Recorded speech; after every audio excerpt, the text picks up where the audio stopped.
Every winter, the first hard snow still stops me on the porch steps, cocking my head like I've heard something behind me. My wife stopped asking why years ago. What I'm listening for is the sound gravel makes when the wind is running crosswise through a mountain notch, a sound most men never learn to fear, a sound she taught the whole camp to fear, whether we wanted to or not. I was 22 that winter, on rotation with a joint NATO cadre at a high compound, cut into a ridge nobody had bothered to name on any map we were issued. We trained there because the mountain tried to kill you honestly, no politics in it. The snowpack above the huts ran 7 feet in places, and unstable in ways the engineers only half understood, and a wind that never seemed to rest carved cornices that could shear a whole slope loose without a sound of warning. Sergeant Major Halbrook ran the compound like it was his own name on the deed. He'd earned the right, most of us figured. 26 years, 3 deployments, a face wind-cured to the same gray-brown as the rock around us, and a habit of deciding things fast and expecting the mountain to respect the decision the same way his men did. The morning it started, we were formed up outside the equipment shed for exchange assignments to the Allied high-altitude rescue course. 6 slots, 40 applicants.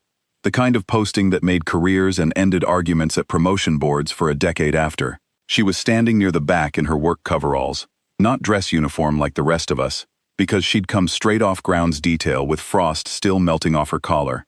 Halbrook read down the roster and stopped on her name like he'd hit a root under the snow. "You're not on this list," he said. He wasn't looking at the roster anymore. He was looking at her. "You're not on any list except the one that says whose father cuts the brush on this compound." A few men laughed. Not cruelly, most of them. The easy laugh men give when someone in authority draws a line for them so they don't have to draw it themselves. She didn't laugh. She didn't look away either. "I submitted the packet 3 weeks ago, Sergeant Major." I read it. He held up a thin folder, her name typed square on the tab, and let it drop into the mud at her boots. Not thrown, just released. The way a man sets down something he considers already decided. The groundskeeper's girl playing rescue tech. Report to facilities. There's 40 feet of shed roof needs clearing before the next system moves in, and I'd rather you were useful somewhere. She picked the folder up, wiped it once against her thigh, and walked to the shed without another word. That was the whole exchange. No raised voice, no argument, no appeal to the liaison officer standing 4 feet away, who could have overruled it on the spot.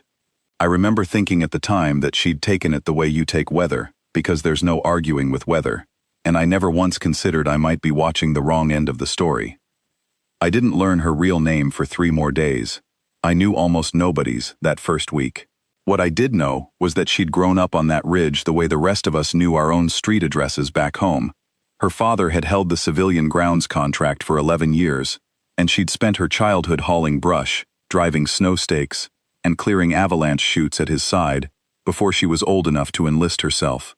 Half the compound thought that history made her scenery, background noise to the real business of soldiering. I would learn before the week was out that it had made her the only person alive who actually understood that mountain's temper, the same way a man understands the moods of a father he never stopped watching.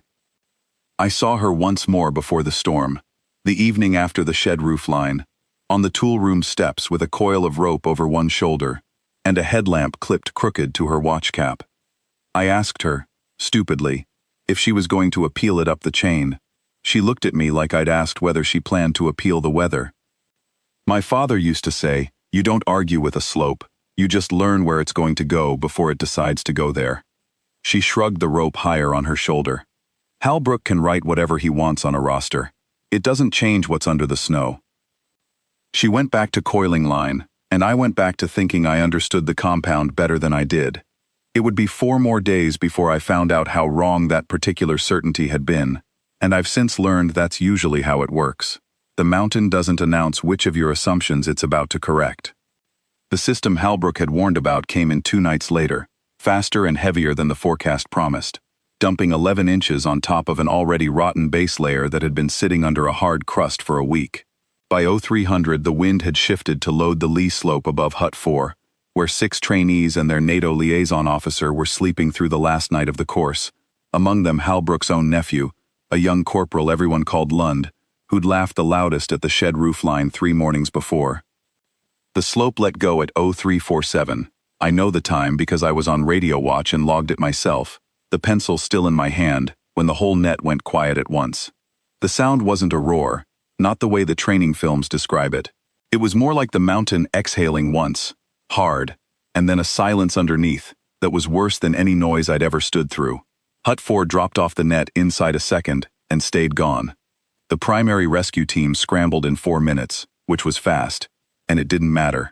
The main gully leading to the hut had loaded a second, steeper slab, directly above the only marked route in, and the compound's single rescue helicopter sat grounded by the same wind that had built the load in the first place. Halbrook stood at the ops board watching his best men stall out at the gully mouth, refusing to commit a second team onto ground that could go again without warning, and for the first time since I'd known him, he looked like a man who'd run out of decisions. She was already at the equipment shed, in full kit, roping a line to an anchor bolt none of us had ever noticed, drilled into the rock face above the tool room, weathered gray like it had been there for years, because it had. When Halbrook found her there, he grabbed her by the arm. "That's not a marked route. No route through the gully is safe tonight." She kept working the rope, hands moving without any wasted motion, the way you'd expect from someone who'd tied that particular knot 10,000 times in the dark. "There's a bench 40 meters east of it that never loads past knee depth. I've watched it not load for 11 winters, Sergeant Major. I've got 6 stakes in that snowpack right now, reading real-time settlement. I drove them myself, on my own time, since I was 15 years old. Nobody ever once asked what the shovel work was actually for." He had 4 seconds to decide, maybe 5. I watched him take every one of them, his jaw working like the decision cost him something physical. Then he told her to go, and for the only time that whole night, sent 2 of his own men up behind her, not to lead her, to follow. What she did over the next hour and 51 minutes is the reason I still stop on porches when the first snow starts coming down hard, 31 winters later. She didn't guess her way across that mountain. She read it, the way a man reads a page he wrote himself years ago and has been waiting his whole life for someone else to finally need.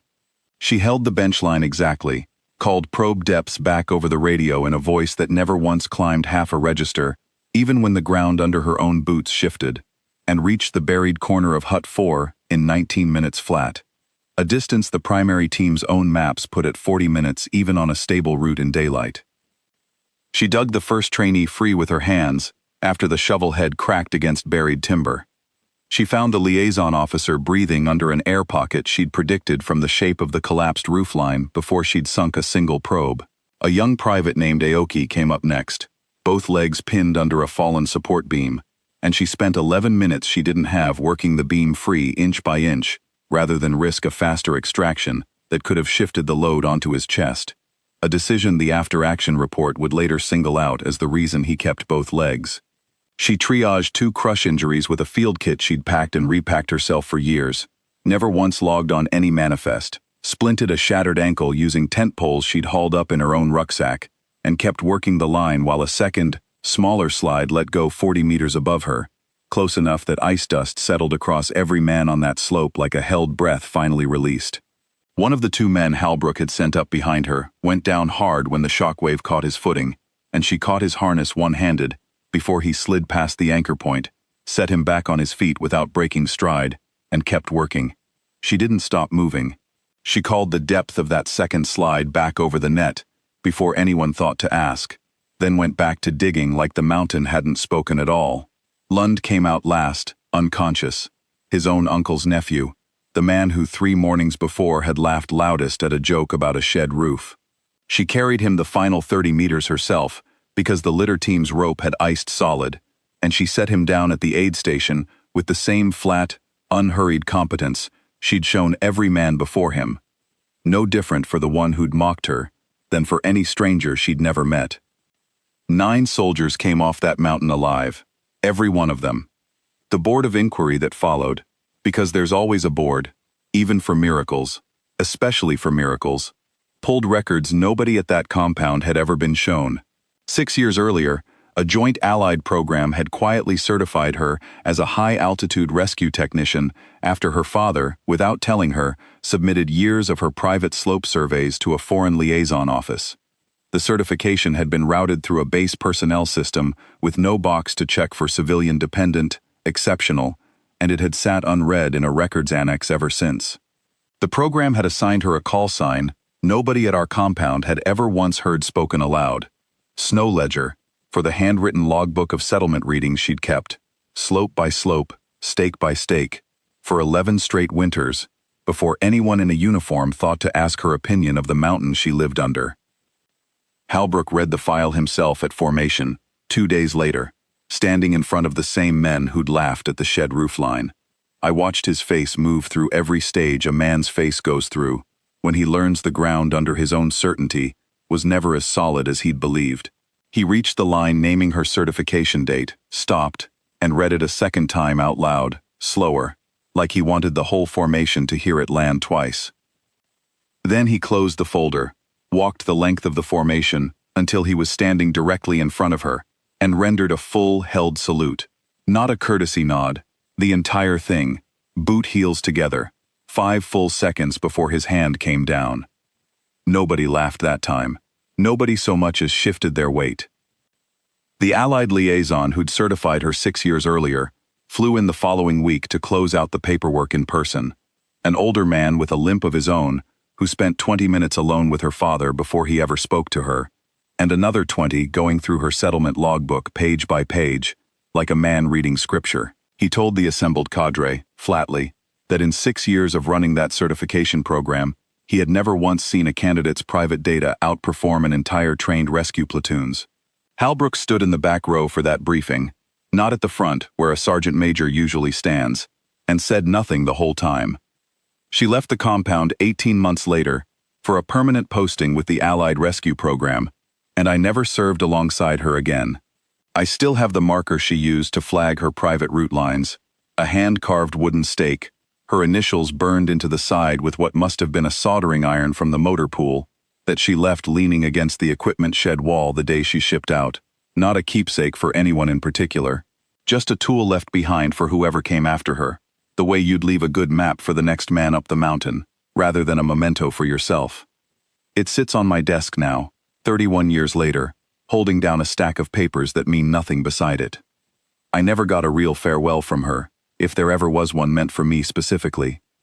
Just the stake, and the sound of snow starting hard in the dark, and a debt I've been paying down every winter since by telling this story to men who never met her, so that somewhere, in some compound none of us will ever see, some sergeant major reads a folder all the way to the last line before he decides who belongs on the list, and who was on it all along.